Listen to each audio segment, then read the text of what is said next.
सुप्रभात। आपका दिवस शुभ हो, मंगलमय हो। और हमने आपसे वादा किया था कि महाराष्ट्र दर्शन कराएंगे और महाराष्ट्र का एक महत्वपूर्ण कस्बा, जी हाँ, सिरपुर, जिसको यदि राजनीतिक परिप्रेक्ष्य में कहा जाए तो यहाँ के पूर्व विधायक, महाराष्ट्र में कई बार कैबिनेट मंत्री, समाज सेवियों के शब्दों में कहे, जी हाँ, मैं उस नाम का उल्लेख करने जा रहा हूँ।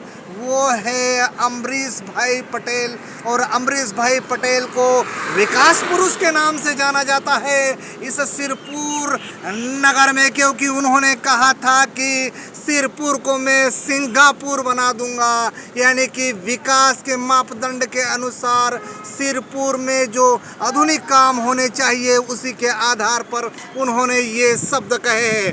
बहरहाल मुखनायक आपको बता देना चाहता है कि महाराष्ट्र, जी हाँ, महाराष्ट्र में चुनाव होने वाले हैं और इससे पहले यहाँ की राजनीतिक पृष्ठभूमि पर भी आपको बताएगा मुखनायक। मैं आपको बताना चाहता हूँ कि महाराष्ट्र का ये महत्वपूर्ण नगर है। यहाँ से जब भी विधानसभा या लोकसभा को लेकर चुनाव होते हैं तो उस दौरान यहाँ पर राजनीतिक हलचल होती है।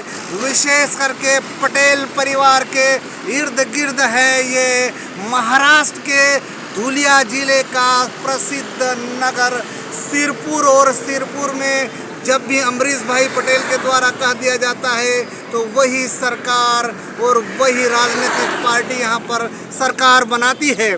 बहरहाल यदि दो पार्टियों के संदर्भ में बात करें तो राजनीतिक पार्टियां भारतीय जनता पार्टी, कांग्रेस पार्टी के अलावा महाराष्ट्र में और तमाम क्षेत्रीय राजनीतिक पार्टियां हैं जो अपना वजूद रखती है, जिसमें शिवसेना में भी दो गुट है, आरपीआई है और ऐसे तमाम राजनीतिक पार्टियां हैं। लेकिन सिरपुर के संदर्भ में यदि बात करें तो अमरीश भाई पटेल का एक अपना वजूद है और फिल्म इंडस्ट्रीज में भी सिरपुर का एक अपना उल्लेखनीय स्थान है। जहां तक एक सबसे बड़ी बात सिरपुर क्षेत्र की है, यहाँ पर रिफाइनरी है, जी हाँ, गोल्ड रिफाइनरी के नाम से विख्यात, इसलिए रोजगार के यहाँ पर साधन पर्याप्त उपलब्ध है। तो ये सिरपुर नगर के तमाम नज़ारे मुखनायक ने आपको दिखाए, कैसे लगे ज़रूर कमेंट्स करके बताएं।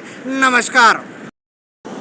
तो आपने देखा महाराष्ट्र का एक महत्वपूर्ण शहर सिरपुर, जिसका नाम फिल्म में भी लिया गया है। शायद आपको याद होगा गोविंदा की एक फिल्म थी कुली नंबर 1, जिसमें वे लड़के देखने के लिए आते हैं और कहते हैं, सदाशिव अमरापुरकर का किरदार में सदाशिव अमरापुरकर जी कहते हैं कि मैं लड़के देखने सिरपुर जा रहा हूँ। तो इसलिए मुखनायक आपको सिरपुर के विभिन्न क्षेत्र दिखा रहा है। आप देखिए और पसंद आए तो लाइक कीजिए और शेयर ज़रूर कीजिए और इन दृश्यों का आनंद लीजिए। और फिर किसी दिन महाराष्ट्र दर्शन के लिए आएंगे। तब तक नमस्कार।